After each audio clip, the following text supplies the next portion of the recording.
Hai teman-teman, kembali lagi di acara kita Empowering Youth. Dan saat ini kita akan mendengarkan satu kisah perjalanan hidup yang luar biasa dari seorang narasumber juga yang tentu saja luar biasa.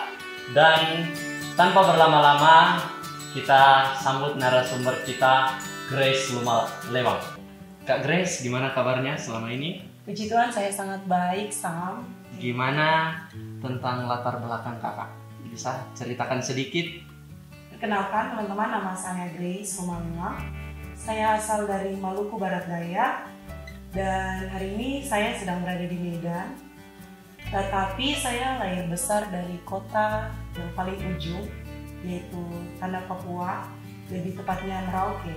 Oh, jauh ya? Iya. Dari ujung Indonesia. Jadi dari ujung ke ujung.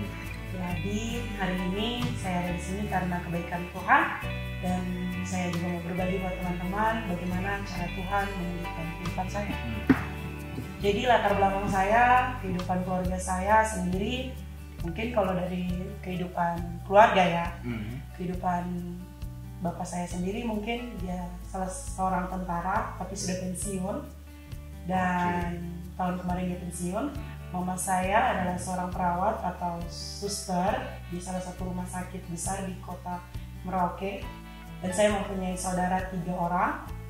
Jadi salah satu yang paling bungsu sudah meninggal, jadi saya lah yang paling bungsu. Oke. Sedikit perkenalan ya.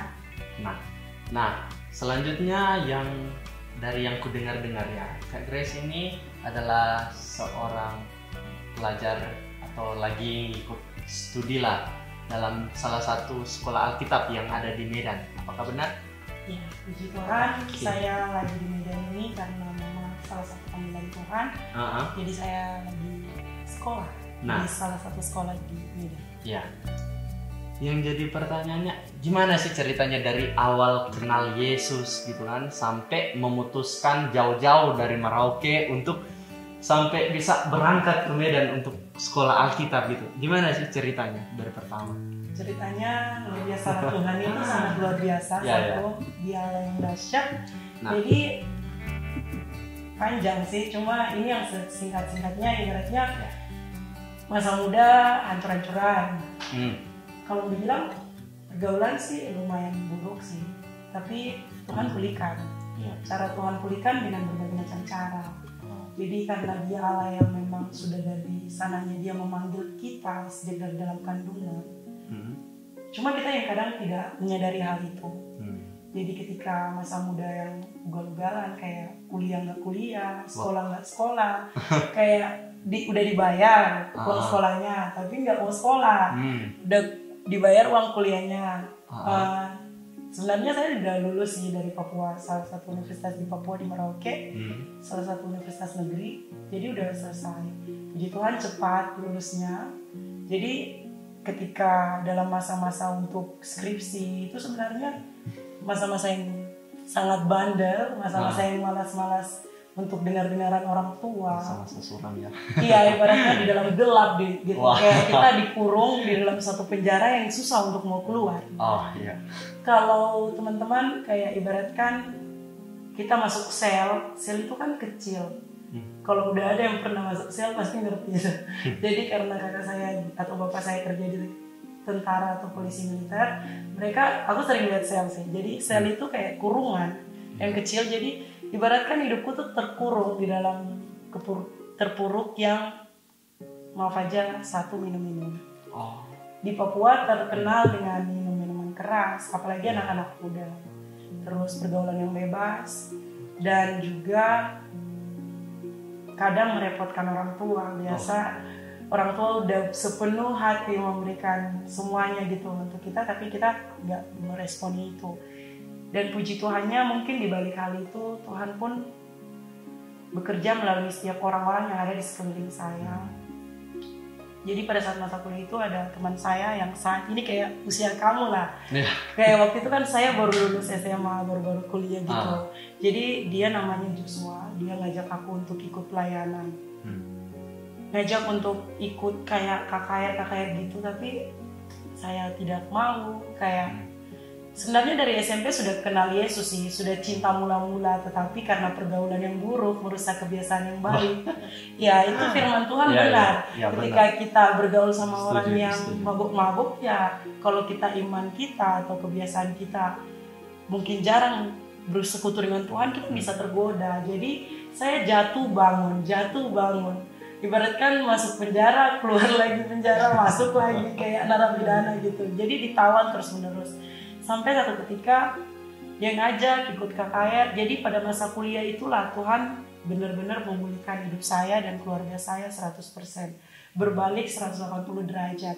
Jadi ketika saya ikut kegiatan kerohanian itu, terima Yesus lagi.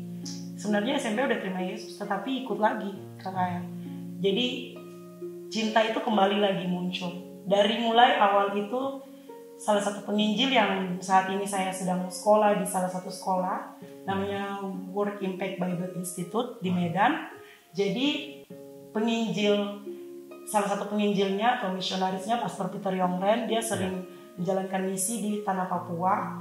Jadi dia pergi ke Papua itu pada saat itu orang tua saya memang sudah dari sananya memang pendoa. Jadi aku ikut cuma mau ngantar.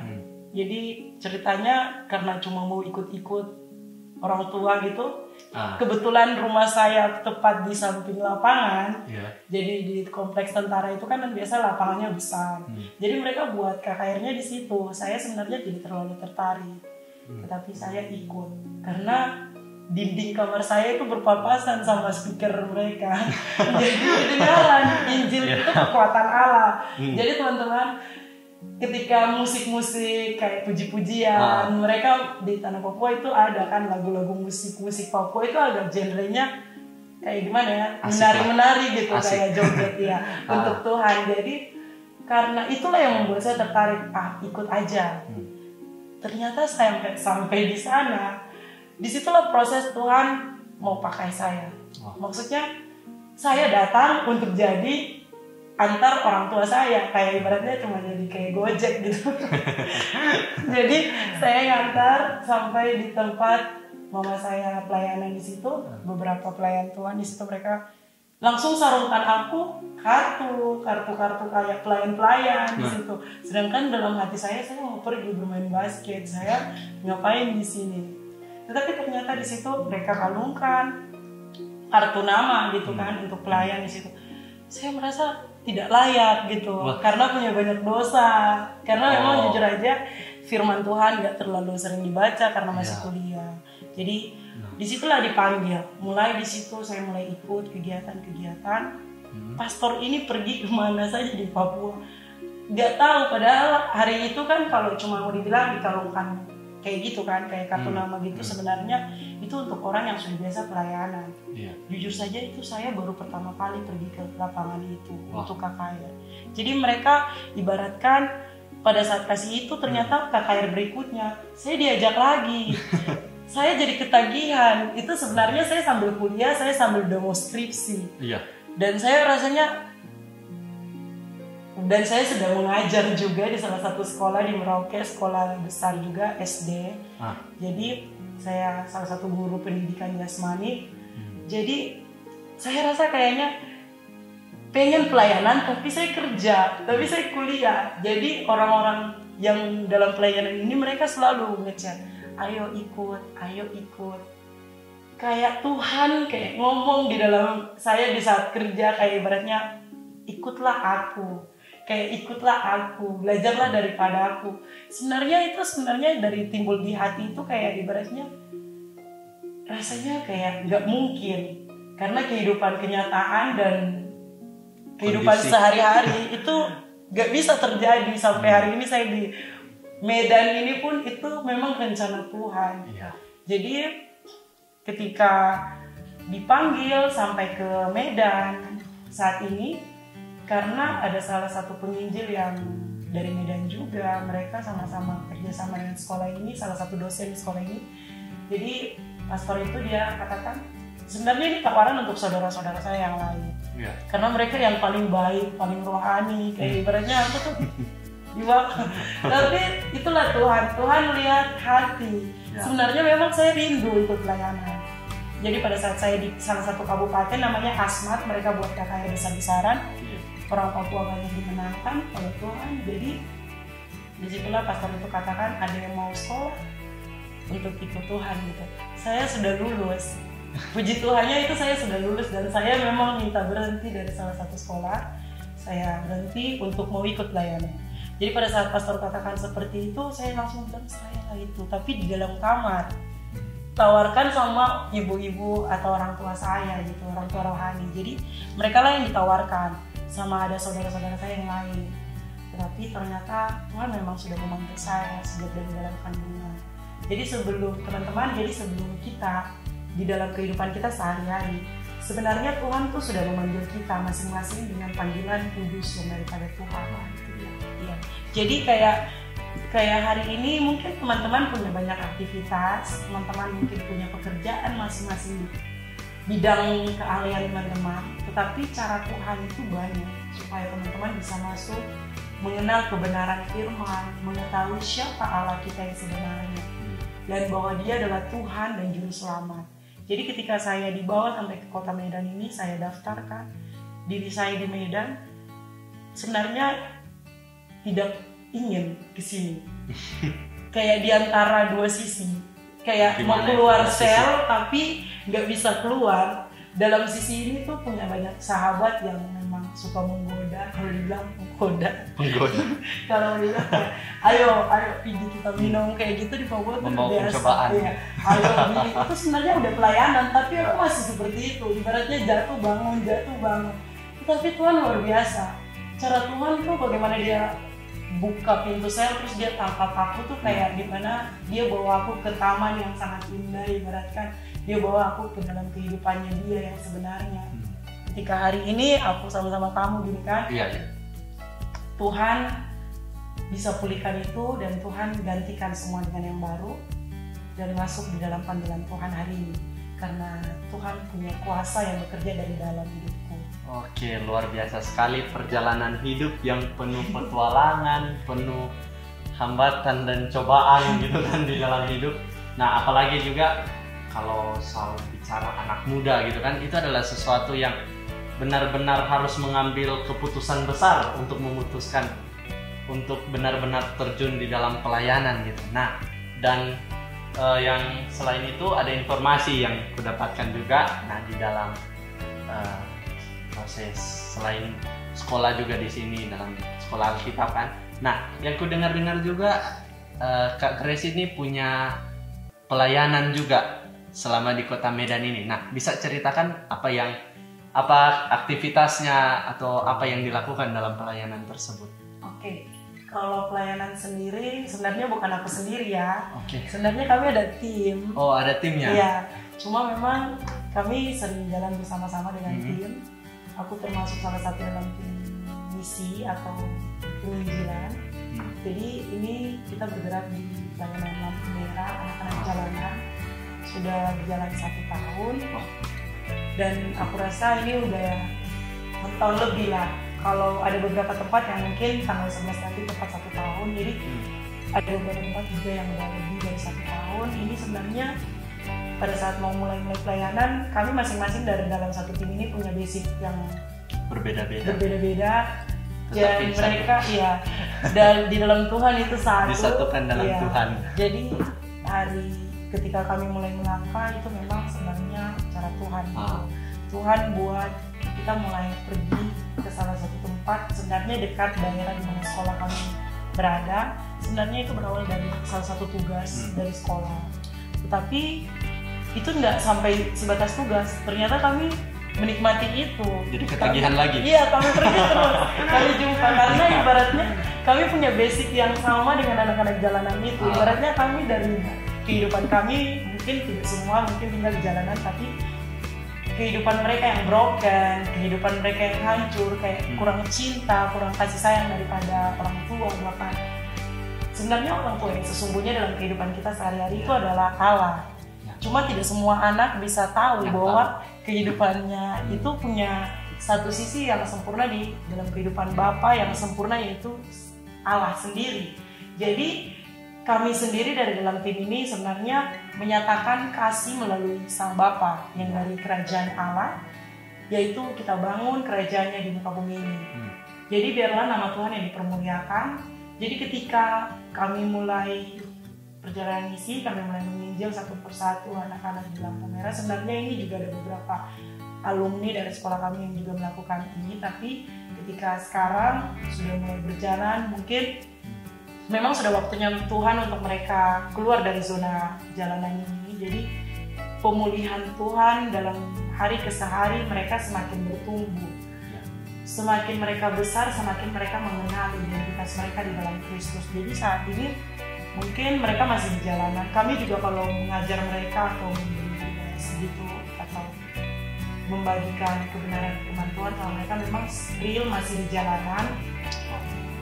Karena belum ada tempat, tetapi puji Tuhan ada beberapa orang yang Tuhan memberkati mereka berlimpah-limpah, dan puji Tuhannya mereka boleh membagikan tempat. Mungkin dalam bulan ini bisa selesai tempatnya, dan juga kami bisa sharing bersama mereka di salah satu ruangan yang seperti kayak kita saat ini. Jadi lebih tenang. Karena kalau kami di jalanan atau di jalan raya, jujur aja banyak. Udah bunyi internet, udah bunyi apa ya? Banyak polusi berbagai macam suara. Dan anak-anak senang karena di taman kan. Jadi mereka have fun. Dan ketika mereka bermain, bercanda gitu, fokus kami untuk merenungkan firman itu sebenarnya bisa saja terjadi dengan kondisi alam. Itu kelebihan kami membagikan firman, dan buat mereka renungkan firman itu dari sisi sekitar mereka. Mereka bisa lihat kebaikan Tuhan. Tetapi kadang-kadang suara-suara itulah yang mengganggu. Jadi sekarang puji Tuhan, Tuhan kirimkan satu tempat buat kami. Jadi dalam beberapa bulan ke depan lagi mungkin bisa memakai ruangan itu, dan puji Tuhan lah bisa berjalan yang lancar.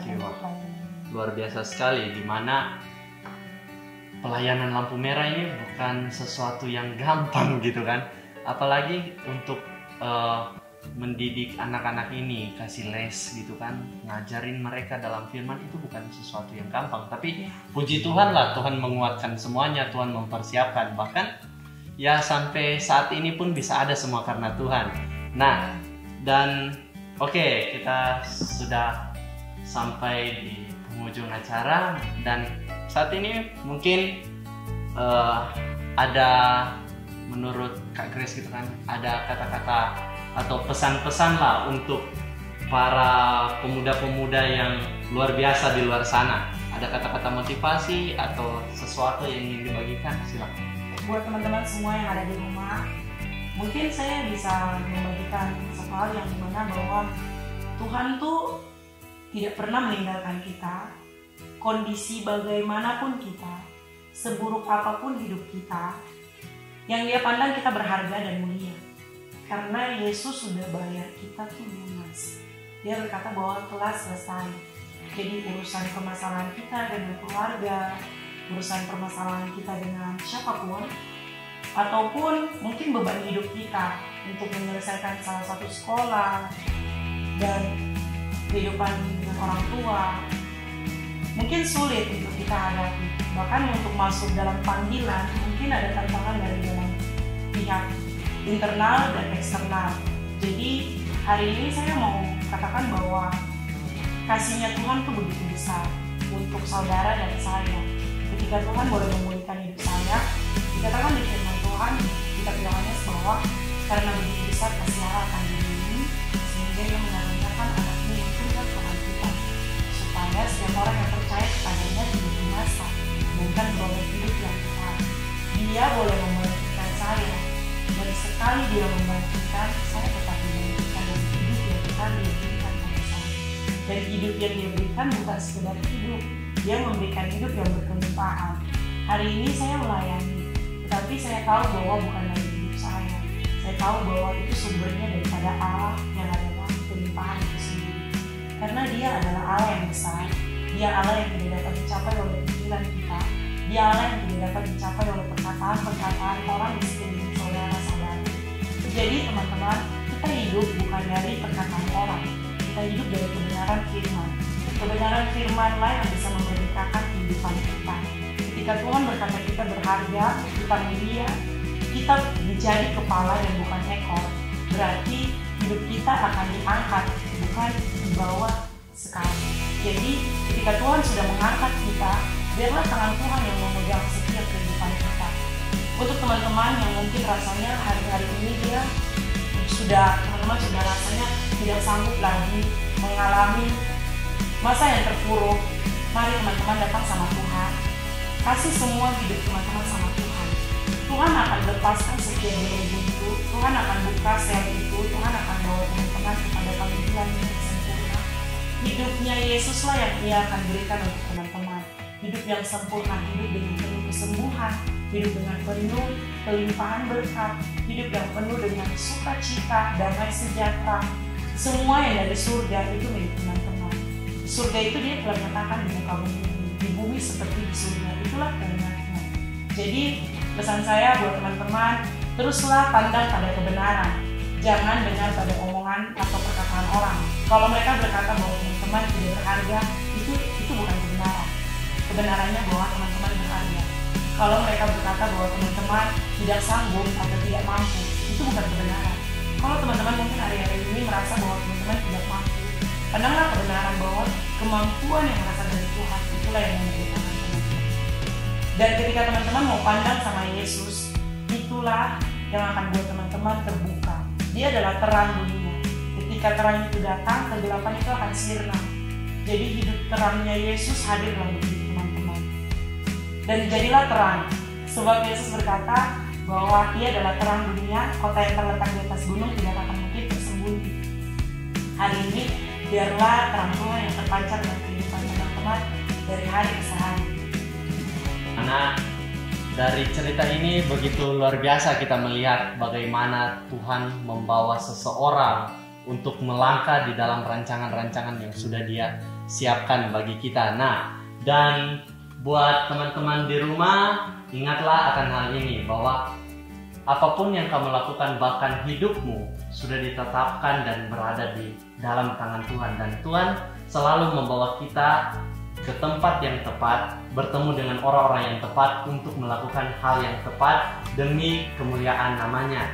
Nah, dan saya juga berterima kasih kepada narasumber saya karena bisa bergabung di tempat ini. Makasih Kak Grace. Terima kasih Tuhan Yesus. Oke. Dan tentu saja ya, yang paling utama itu terima kasih kepada Tuhan. Amen. Dengan acara ini bisa terlaksana. Nah, dan terima kasih juga untuk teman-teman yang berada di rumah atau dimanapun kalian sedang menyaksikan acara ini. Dan kami juga punya informasi tambahan bahwa di minggu kedua dan minggu keempat setiap bulannya kami ada ibadah onsite. Nah, dan jika ada yang bertanya di mana tempatnya, nanti cari di bawah sini. Dan tidak lupa juga di dalam ibadah tersebut tetap, karena ini lagi pandemi ya kan, nah jadi tetap menerapkan protokol kesehatan 3M. Nah, semua pasti udah tahu akan hal itu. Nah, terima kasih karena telah menyaksikan Empowering Youth di saat ini, dan sampai jumpa di Empowering Youth selanjutnya. Dadah, Tuhan Yesus memberkati. Shalom.